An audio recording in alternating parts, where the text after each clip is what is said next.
Hello दोस्तों, जय हिंद, वंदे मातरम। तो आज मैं इस वीडियो में आप लोगों को एसएससी सीपीओ के जो फिजिकल चल रहे हैं उसके बारे में कुछ जानकारी देना चाह रहा हूँ। मैं इस वीडियो में जो आईटी 28 बटालियन आईटीबीपी रेवाड़ी जनसुता में है उसके बारे में थोड़ा सा रिव्यू देना चाहता हूँ, क्योंकि कल वहाँ पर मेरा जो था फिजिकल था 22 तारीख को, 22 अक्टूबर को। तो फ़िज़िकल के रिगार्डिंग मैं सारी इन्फॉर्मेशन दूंगा कि फ़िज़िकल में क्या क्या डॉक्यूमेंट्स लग रहे हैं और वो वहाँ का स्टाफ कैसा है, वो लोग किस तरीके से ले रहे हैं, ग्राउंड के कितने चक्कर मारने हैं। तो इसके बारे में जो भी जानकारी होगी मैं सारी आपको दूंगा, जो जो मैं हुआ था 22 अक्टूबर को। तो सबसे पहले मैं आप लोगों को बता देना चाहता हूँ कि अगर आप लोग चाहें कि मैं ये भी बताऊँ कि वहाँ पर रुकने की क्या व्यवस्था है और वहाँ पर जाना कैसा है, तो मैं उसको भी एक अलग दूसरी वीडियो में कवर कर दूँगा। पहले मैं इस वीडियो में आप लोगों को फ़िज़िकल कैसा हो रहा है उसके बारे में जानकारी देना चाहता हूँ। तो सबसे पहले आपको डॉक्यूमेंट्स के बारे में मैं बता देता हूँ। डॉक्यूमेंट्स में आपको सबसे पहले तो जो आपका एडमिट कार्ड है उसको आपको प्रिंट आउट निकलवा लेना है। उसके बाद आपको जो आपकी एक आईडी है वो आपको आईडी ले लेनी है, मतलब मैन आईडी, कोई आईडी की फ़ोटो कापी नहीं, जैसे आपका आधार कार्ड या जो भी है आपको उसकी मैन आईडी ले जानी है। उसके बाद आपको 4 फ़ोटो ले जानी है, कम से कम, मतलब 4 फ़ोटो ले जानी है। वैसे फ़ोटो तो दो फ़ोटो में आपका काम चल जाएगा, लेकिन आपको 4 फ़ोटो रख के ले जानी है, 4 से 5 फ़ोटो आपको ले जानी है। इसके बाद आपको अगर दिल्ली पुलिस ज्वाइन करना है तो आपको ड्राइविंग लाइसेंस भी ज़रूर ले जाना होगा। ड्राइविंग लाइसेंस की photo copy, driving licence plus driving licence की फ़ोटो कापी। क्योंकि कल मेरे साथ क्या हो गया था, मैं ड्राइविंग लाइसेंस की फ़ोटो कापी तो ले नहीं गया था, तो उस वजह से मुझे बहुत प्रॉब्लम क्रिएट हो गई। क्योंकि अंदर अंदर उन्होंने बोला अगर आपको दिल्ली पुलिस ज्वाइन करना है तो आपको ड्राइविंग लाइसेंस की फ़ोटो कापी भी लगेगी, और मेरे पास ड्राइविंग लाइसेंस की फ़ोटो कापी थी नहीं, तो उस वजह से फिर बहुत दिक्कत का सामना करना पड़ा। फिर बाद में अंदर ऑफिसर थे, उनसे मैंने रिक्वेस्ट की तो उन्होंने मेरी रिक्वेस्ट पर जो है उसकी फ़ोटो कापी करवा के दे दी मुझे। लेकिन आप लोगों के साथ ऐसी उलझन ना हो तो आप लोग अपने साथ एक फ़ोटो कापी बस ले जाएँ ड्राइविंग लाइसेंस की भी। ड्राइविंग लाइसेंस, आपकी 4 फ़ोटो, आपका एडमिट कार्ड का प्रिंट आउट और आपका जो मैन आईडी है, आधार कार्ड वगैरह, वो उसको ले जाएँ। अब सबसे पहले आपको 6 बजे बुलाया गया है, तो आपकी लगभग 5 साढ़े 5 बजे एंट्री स्टार्ट कर देंगे। आपके 25-25 के बैच बनते हैं, जितने भी बच्चे आएंगे सबकी 25-25 के बैच बनेंगे। 300 बच्चों की टोटल कॉल है। 300 बच्चे में वही लगभग 150 से 200 बच्चे प्रेजेंट होते हैं, मतलब 200 नहीं, 175 से कम ही कम प्रेजेंट होते हैं। मैक्स प्रेजेंट होंगे तो 175। मेरा 22 अक्टूबर को था, लगभग 156 बच्चे लगभग प्रेजेंट थे, जिसमें कि 96 बच्चों ने क्वालिफ़ाई कर दिया था। मेरा 22 अक्टूबर को अच्छा क्वालिफ़िकेशन, मतलब जो परसेंटेज था क्वालिफ़ाइड बच्चों का वो अच्छा था, काफ़ी बच्चों ने क्वालिफ़ाई किया। 25-25 का बैच बनता है। अगर आप जैसे शुरुआत के पहले, अच्छा कोई रोल नंबर वाइज नहीं बुलाते हैं, रैंडम जो लाइन में आगे होगा उसका पहले नंबर आ जाएगा, वो फर्स्ट बैच में आ जाएगा। उसके बाद जो नेक्स्ट 25 होंगे उसका उस हिसाब से आ जाएगा, उसी हिसाब से उनके बैच बन जाते हैं। कोई रोल नंबर वाइज नहीं बुलाते हैं।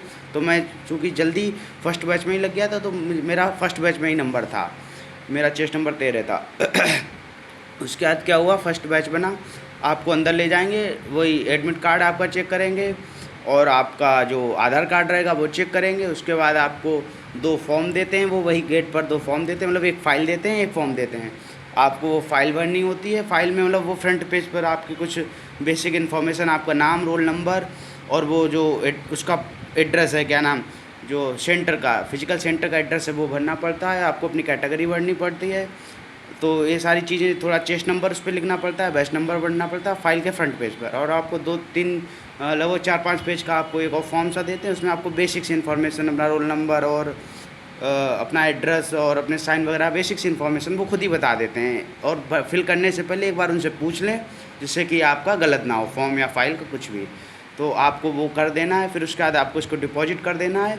उसी में आपका ड्राइविंग लाइसेंस की जो फ़ोटो कापी है वो भी लगेगी। उसको आप बहुत याद से ले जाएँ, क्योंकि ऐसा कुछ लिखा नहीं है, आपका जो एडमिट कार्ड आया उसमें भी नहीं लिखा है कि उसकी फ़ोटो कापी लगेगी। आपको इसीलिए उसको ध्यान से लेके जाना है, आपका ड्राइविंग लाइसेंस की फ़ोटो कापी को।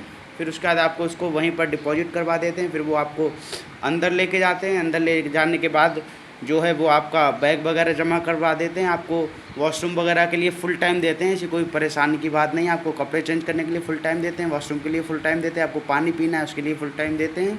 तो आप अपना वो कर सकते हैं। उसके बाद वो आपको चेस्ट नंबर अलॉट करते हैं, आपके जैसे 25 बच्चे हैं तो आपका सबको 1 2 3 करके आपका 25 बैच नंबर अलॉट करते हैं, सॉरी चेस्ट नंबर अलॉट करते हैं। आपका चेस्ट नंबर मिल जाएगा, आप उसको पहन लेंगे। उसके बाद भी आपको इनफ टाइम देते हैं। उसके बाद आपको 800 मीटर के 2 राउंड मारने हैं, ITBP जनसुता हरियाणा, रेवाड़ी हरियाणा में जो है आपको 800 मीटर के 2 राउंड मारने हैं, जिसमें कि रेक्टेंगल शेप में कंक्रीट की रोड है। रोड बढ़िया है, उस पर आपको कोई परेशानी नहीं होगी, बढ़िया है। 800 मीटर का वो बता भी देंगे आपको कैसे कैसे चक्कर मारना है, और रेक्टेंगल टाइप में है। तो मेरा जैसे घर के टाइम आ रहा था 1600 मीटर का 6:37, मतलब 6 मिनट 37 सेकेंड, 6:40, 6:35, लेकिन मेरा वहाँ पर 6:22 में लग गया, आराम से लग गया। ऐसी कोई थकान नहीं, मतलब थोड़ी बहुत तो थकान होती है, लेकिन ऐसी कोई ज़्यादा थकान नहीं हुई। तो जिसका भी टाइम, अच्छा कुछ बच्चे ऐसे भी थे जिनका 7-7 मिनट टाइम आ रहा था, 7 मिनट, उनका भी 6:30 के अंदर लग गया। तो अगर आपका टाइम थोड़ा ज़्यादा भी आ रहा है तो आपको परेशान होने की नीड नहीं है, आपका आ जाएगा टाइम। आप 7 के ऊपर भी हैं, बल्कि आप फिर भी अगर आप हार नहीं मानेंगे, थोड़ा हिम्मत से काम लेंगे तो आपका टाइम 6:30 के अंदर आ ही जाएगा। आपको एक नॉर्मल पेस में दौड़ना, बहुत ज़्यादा खींचना, बहुत ज़्यादा धीरे स्लो होना, ऐसा कुछ नहीं करना। 800 मीटर के 2 राउंड है। आपको ये मान लो कि पहला राउंड 3 मिनट 15 सेकेंड से कम में ही कम में लेना है, इससे अधिक आपका फर्स्ट राउंड में टाइम नहीं होना चाहिए। और वो आपका टाइम का अनाउंसमेंट करते हैं, माइक से करते हैं, आपको सुनाई देगा कि आपका कितना टाइम हो रहा है। उसके लिए भी आपको परेशान नहीं होना है।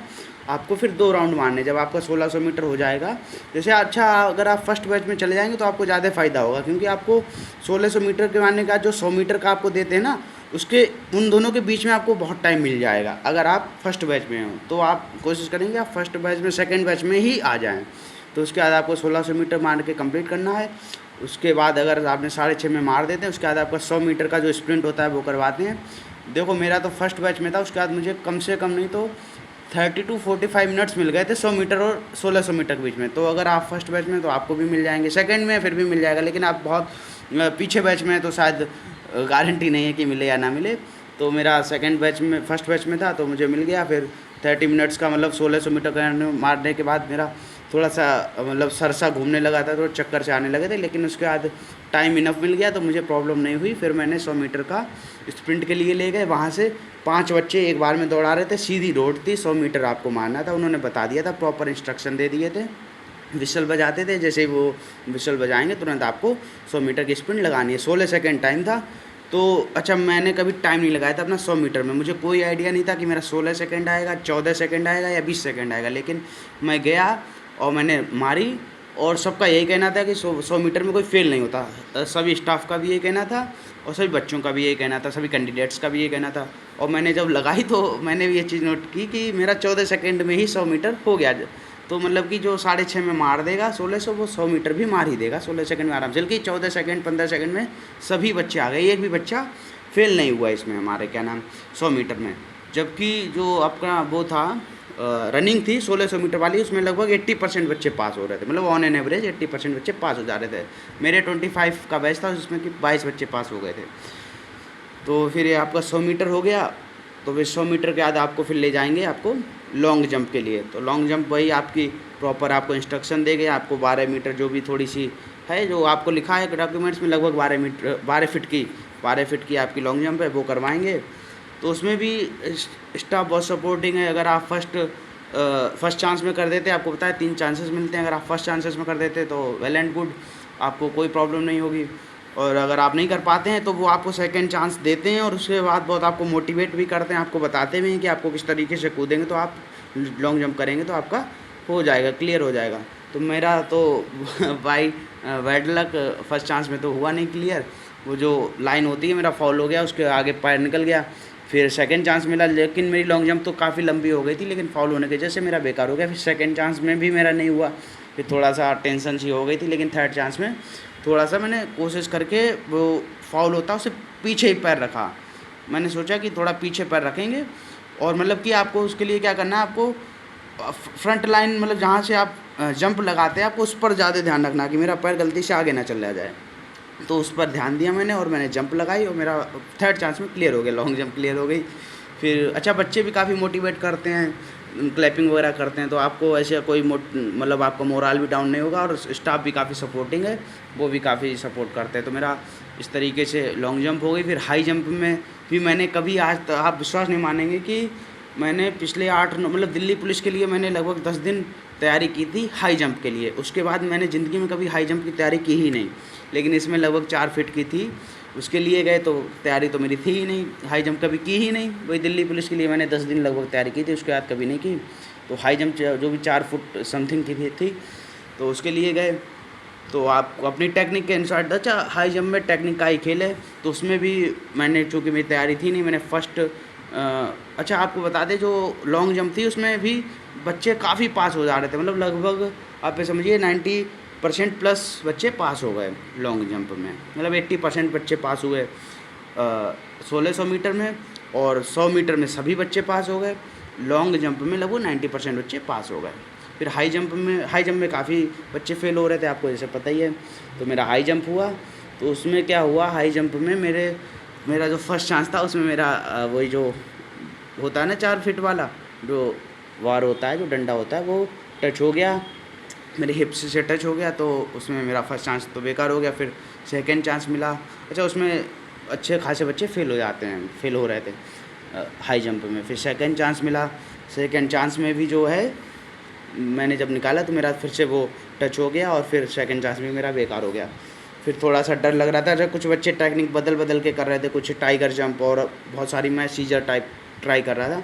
तो जब 2 चांस में मेरा नहीं हुआ, थोड़ा सा मैं भी मतलब कि मेंटली प्रेशर आ गया कि यार कैसे होगा, तीसरा चांस लास्ट चांस था, गलती हो गई तो बड़ा, अब ऐसा लग रहा था टेक्निक चेंज कर ले, लेकिन टेक्निक चेंज करने में भी डर लग रहा था कि न्यू टेक्निक कभी ट्राई की नहीं है ज़िंदगी में, कोई गलती ना हो जाए। लेकिन फिर मैंने टेक्निक चेंज की थर्ड चांस में अपना, जो तीसरा चांस था, और मैंने खड़े 2 कदम, मात्र 1 कदम बढ़ा के ऐसे ही कूद गया। मैं सिर्फ खड़ा रहा वहीं उसके पास में, 1 कदम बढ़ा के कूद गया, और मतलब कि भगवान की कृपा से, मेरा मंगलवार को था, बजरंगबली की कृपा से मेरा जो है मेरा हो गया, क्लियर हो गया, मेरा हाई जंप भी क्लियर हो गई। थोड़ी सी खुशी हुई। फिर उसके बाद वहीं बगल में पास में ही ले गए, वो गोला फेंक जो भी होता है शॉर्ट पुट, वो आपको जो भी फेंकना था वो तो सिंपल रहता है उसमें। तो ये समझो कि सिर्फ मेरे पूरे लगभग जो भी बच्चे थे ना, जितने भी क्वालिफाई करके आए थे, उसमें सिर्फ 1 बच्चा फेल हुआ, सिर्फ 1 बच्चा। और वो स्टाफ वहाँ का बोल रहा था कि आज तक के, जब से फिजिकल चल रहा है 20-25 दिन से, आज तक के में सिर्फ एक ही बच्चा फेल हुआ है, मतलब कि और कोई उसमें फेल होता ही नहीं है शॉर्ट पुट। तो आपका वो तो क्लियर हो ही जाएगा। तो इस तरीके की जो थी पूरी फिजिकल की कहानी थी। शॉर्ट पुट के बाद आपको ले जाते हैं, आपको थोड़ा खाने पीने के लिए देते हैं, उसके बाद आपका जो पीएसटी होता है वो करवाते हैं, जिसमें कि आपका हाइट, चेस्ट और वेट होता है। तो उसके बाद ले गए हम लोगों को 25-25 बच्चे मतलब ग्रुप करके ले गए, वही फर्स्ट ग्रुप सेकंड ग्रुप ऐसे करके ले गए। तो फिर हाइट होती है, हाइट बड़े ही मतलब कि ये समझिए कि इससे पहले मेरी एक बार मैंने हाइट नपाई थी, मेरा बीएसएफ का था, हेड कांस्टेबल का, मिनिस्ट्रियल वाला। तो उसमें मेरी 176 हाइट 176 सेंटीमीटर मेरी उन्होंने मेजर की थी इससे पहले। लेकिन यहाँ पर हाइट बिल्कुल प्यार से नाप रहे हैं आप मेरी, क्योंकि यहाँ पर 178 हाइट आई, मतलब उन्होंने इस तरीके से नापी कि मेरी 2 सेंटीमीटर बढ़ के आई। तो मतलब हाइट में ऐसा कोई बहुत दबा नहीं रहे, अगर आपकी थोड़ी बहुत मतलब 170 के आसपास है तो आपका हो जाएगा क्लियर। अगर आपकी बहुत ही कम है तो आपको मतलब प्रॉब्लम क्रिएट हो सकती है, नहीं तो आपका क्लियर हो जाएगा। फिर हाइट हो गई, फिर उसके बाद वेट भी उन्होंने कर दिया। वेट में तो बाहर निकालते ही नहीं हैं, अगर आपका बहुत ही ज़्यादा वेट नहीं है, अगर कहीं आप 90 प्लस हो तो निकाल देंगे, नहीं तो वेट में बाहर नहीं करते हैं। फिर उसके बाद जो है आपका चेस्ट होता है, चेस्ट में भी आपको मतलब चेस्ट तो हम सभी बच्चों का लगभग क्लियर हो जा रहा था। फिर शायद 1 या 2 बच्चे कुल ऐसे थे जिनका चेस्ट में दिक्कत आई थी, तो उन लोगों को उन्होंने पूरा सपोर्ट किया, मतलब कि इतना सपोर्ट किया कि कैसे भी कैसे इनको किसी भी तरीके से इनका हो जाए, क्लियर हो जाए। तो एक बच्चा था उसका चेस्ट नंबर 11 था, उसका उन्होंने पूरा बताया, इंस्ट्रक्शन दिया, ऐसे ऐसे आप करेंगे तो आपका फूल जाएगा। तो उसने वो ट्राई किया, लगभग वो 30 मिनट तक वहाँ लगा रहा, और फाइनली उसका चेस्ट क्लियर हो गया, फिर वो भी पास हो गया। इस तरीके से आपको पूरे चांस देते हैं।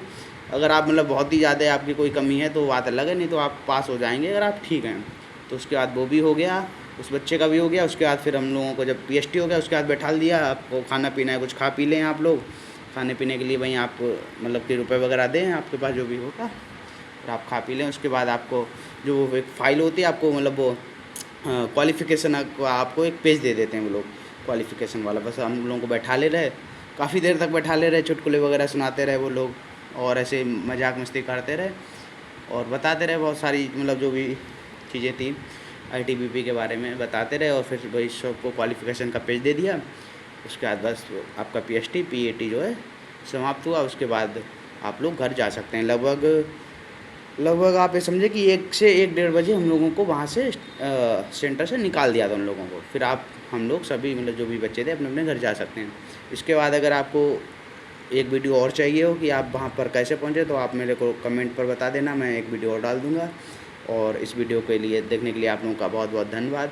जय हिंद, वंदे मातरम।